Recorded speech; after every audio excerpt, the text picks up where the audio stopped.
हमारे कार्यों के माध्यम से बहुत स्पष्ट हो जाता है। आजादी के बाद पहली बार उत्तर प्रदेश की जनता को डबल इंजन की सरकार के कार्य पद्धति और प्रधानमंत्री मोदी जी के नेतृत्व में जो कहा था सो करके दिखाया, इस संकल्प की पूर्ति होते हुए भी दिख रहा है। और मैं विश्वास के साथ कह सकता हूं कि प्रथम चरण के चुनाव के बाद सिनेरियो बहुत स्पष्ट होती जा रही है कि भारतीय जनता पार्टी उत्तर प्रदेश में प्रचंड बहुमत की सरकार बनाएगी। अब कोई संदेह इसमें नहीं होना चाहिए। अखिलेश जी कह रहे हैं कि आप लोग ठंडे पड़ गए हैं इस फेज के बाद। जनता ने पहले चरण में उन्हीं लोगों को ठंडा कर दिया है। हम लोग तो जो पहले थे वही आज भी हैं। जनता के बीच में जा रहे हैं अपने मुद्दों को लेकर के। अपनी बात को जब काम और सोच ईमानदार है तो काम भी दमदार तरीके से हुए हैं और उसी दमदार तरीके से बोल भी रहे हैं। तो विपक्ष कहता है कि आपके पास मुद्दे नहीं है, रोजगार पे आप बात नहीं करते, डेवलपमेंट पे आप बात नहीं करते। देखिए, भारतीय जनता पार्टी ने चुनाव के लिए अपना लोक कल्याण संकल्प पत्र जारी कर दिया है। लोक कल्याण संकल्प पत्र राष्ट्रवाद को लेकर, प्रदेश के समग्र विकास को लेकर, गरीब कल्याण को लेकर के पूरी ईमानदारी के साथ लागू हुआ है, लागू होगा।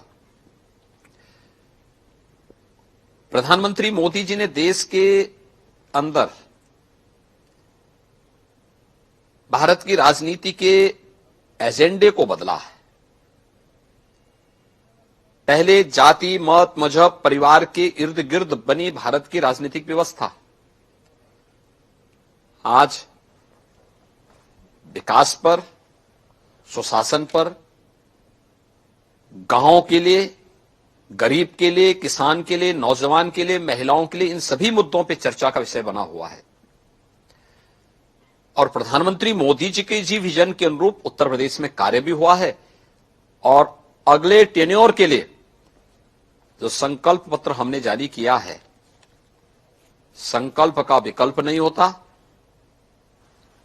ये भारतीय जनता पार्टी की जनता के प्रति प्रतिबद्धता को दर्शाता है। और भारतीय जनता पार्टी ने अपने संकल्प पत्र को विकास से जुड़ा हुआ, आस्था के सम्मान से जुड़ा हुआ, गरीब कल्याण से जोड़ करके वह भी जारी किया है। हमने किया है और हम कर रहे हैं। सर, तो फिर ये मुद्दे कहां से आते हैं कि अली के साथ हैं, बजरंग बली के साथ हैं, 80 के वर्सेस 20? ये क्रिया की प्रतिक्रिया है।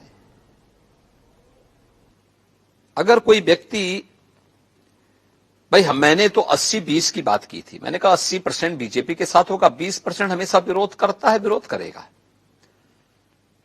हमने जाति, मत, मजहब की बात नहीं की थी। हमने तो 80 बनाम 20 की बात की थी। 80 वे लोग जो सरकार के सुरक्षा के एजेंडे से खुश हैं। 80 वे लोग जो सरकार के लोक कल्याणकारी और गरीब कल्याणकारी कार्यों से खुश हैं, जिन्हें विकास पसंद है, जिन्हें राज्य सरकार के द्वारा पारदर्शी तरीके से ईमानदार भर्ती की प्रक्रिया के माध्यम से अपने कार्यक्रमों को आगे बढ़ाने का अवसर प्राप्त हुआ है। उन लोगों को, जिन लोगों के जीवन में व्यापक परिवर्तन लाने का काम हुआ है और जो लोग प्रदेश सरकार के हर अच्छे कार्य को हमेशा समर्थन करते हैं, 80% वे लोग होंगे। 20% वे लोग जिनको हमेशा विरोध करना है, वे पहले भी विरोध करते थे, आज भी विरोध करेंगे। नकारात्मक सोच है, वे पेशेवर माफिया और अपराधियों के समर्थक हैं, वही रहेंगे। तो चुनाव तो 80 बनाम 20 का है। लेकिन मैं कह सकता हूं कि पहले चरण के मतदान के बाद स्पष्ट हो चुका है कि वास्तव में चुनाव 80 बनाम 20 का ही है। 80% से अधिक समर्थन भारतीय जनता पार्टी को प्राप्त हुआ है और 20% जिसको विरोध करना था, जो वैक्सीन का विरोध करता है, अपराधियों के खिलाफ कार्रवाई का विरोध करता है, महिला सुरक्षा का विरोध करता है, गरीबों को दी जाने वाली अन्न योजना का विरोध करता है, हर एक जनपद एक उत्पाद की योजना का विरोध करता है, एक जनपद एक मेडिकल कॉलेज का विरोध करता है, एक्सप्रेस हाईवेज का विरोध करता है, वो हमेशा विरोध करते थे, विरोध करेंगे। सर, आपका आज एक ट्वीट मैंने देखा अभी आने से पहले कि गजवाए हिंद का सपना देखने वाले तालिबानी सोच के मजहबी उन्मादी की गांठ ने कि वो भारत में शरिया नहीं चलेगा, संविधान चलेगा। ये आज ट्वीट करने का मतलब और इसका मतलब नहीं है, ये इसका मतलब है जो लोग सपना देख रहे हैं गजवाई हिंद का, मैं बहुत स्पष्टता के साथ कह सकता हूं, ये नया भारत है। ये दुनिया के सबसे लोकप्रिय नेता से नरेंद्र मोदी जी के नेतृत्व का भारत है। इस नए भारत में विकास सबका, लेकिन तुष्टीकरण किसी का नहीं। सबका साथ, सबके विकास की भावना के साथ सरकार कार्य कर रही है। सबका विश्वास और सबके प्रयास को लेकर के सरकार चल रही है।